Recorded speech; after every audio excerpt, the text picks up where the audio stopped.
19 août 2023 au CFPT Sénégal-Japon pour faire le bilan de la lutte syndicale de l'année scolaire écoulée et dégager des perspectives pour la prochaine rentrée des classes. À l'entame de ce bilan, nous tenons à dénoncer avec véhémence les lenteurs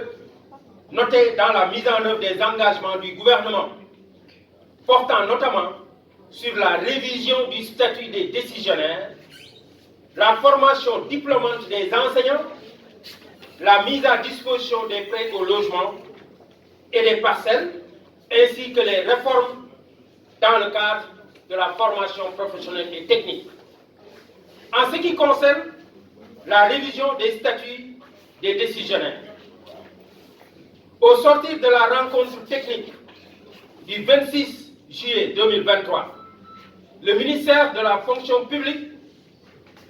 nous avait déjà conviés à une rencontre technique qui nous avait permis de revenir sur tous les aspects ayant trait à la révision du statut des décisionnaires. Malheureusement, des semaines après, nous sommes au regret de constater que c'est le statu quo qui perdure et le dilatoire. Parce que jusque-là, il n'y a pas encore eu la signature du projet de décret 74-347 du 12 avril 1974 portant sur le statut particulier des décisionnaires. Et il est également regrettable de constater qu'il y a un immobilisme par rapport à la mise en œuvre donc, de la formation diplômante, d'autant plus que nous nous rappelons tous que la date qui était arrêtée était donc le démarrage de cette formation à partir du mois de juillet 2023. Et par rapport à cette formation aussi, il est important de relever un certain nombre de manquements, ayant trait naturellement au retard dans le démarrage des sessions de formation des MEPS, au niveau du CNEPS de Thiès, également la session de formation des professeurs de philosophie, la session de formation des professeurs contractuels ayant capitalisé plus de 10 ans d'expérience, ainsi que celle des professeurs contractuels issus du dernier recrutement spécial de 2021, ainsi que la formation des chargés de cours et des bénéficiaires de mise en position de stage. Et toutes ces formations, comme je l'ai dit tantôt, étaient initialement prévues pour le mois de juillet 2023. Il y a également des confusions notées dans le ciblage des professeurs de philosophie. Il y a aussi la question des quotas, et nous déplorons les faibles quotas octroyés pour les mises en position de stage, ainsi que pour la formation des chargés de cours. Et nous constatons également qu'il y a un retard par rapport à la prise en compte de la formation des professeurs de philosophie et surtout des professeurs également d'économie, dont la formation devrait se faire au niveau de l'ENSET. Et enfin, nous déplorons également le retard dans la mise en œuvre donc, de ce qu'on appelle le reversement des METP dans le corps des PCM de la formation professionnelle et technique. Nous condamnons par ailleurs la résurgence des lenteurs administratives et de ce fait, nous profitons de cette tribune pour dénoncer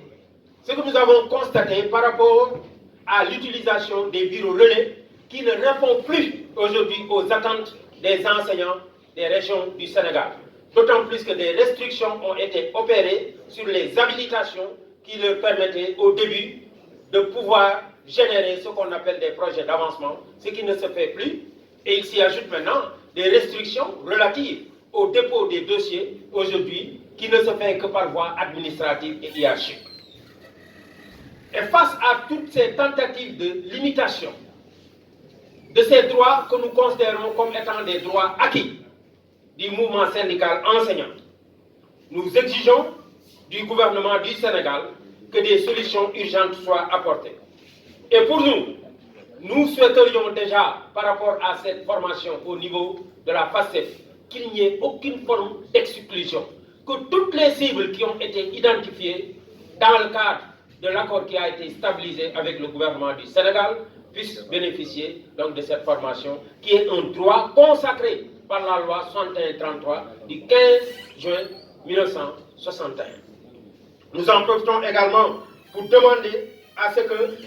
par rapport à ces accords, on puisse diligenter la question de la révision du statut des décisionnaires, parce que ces derniers ne peuvent pas continuer à être les victimes expiatoires d'un système où aujourd'hui il y a une dichotomie qui ne s'explique pas entre les fonctionnaires et les décisionnaires. Et enfin, nous prenons l'opinion publique nationale et internationale à témoin et rappelons au gouvernement du Sénégal que l'école sénégalaise doit rester comme la surpriorité dans le cadre de toutes les activités que l'État déroule. Et à ce titre, il importe de préciser que le seul gage de stabilité de notre école sénégalaise demeure le strict respect des accords et le SAEMS réitère son engagement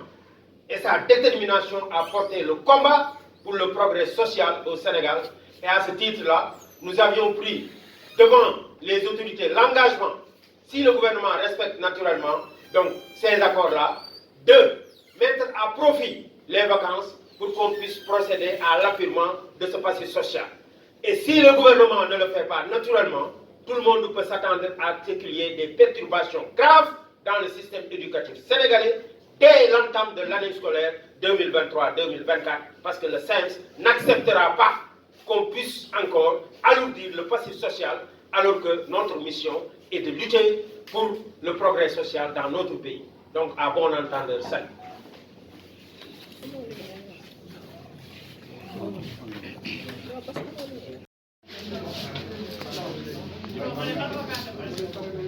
Ah.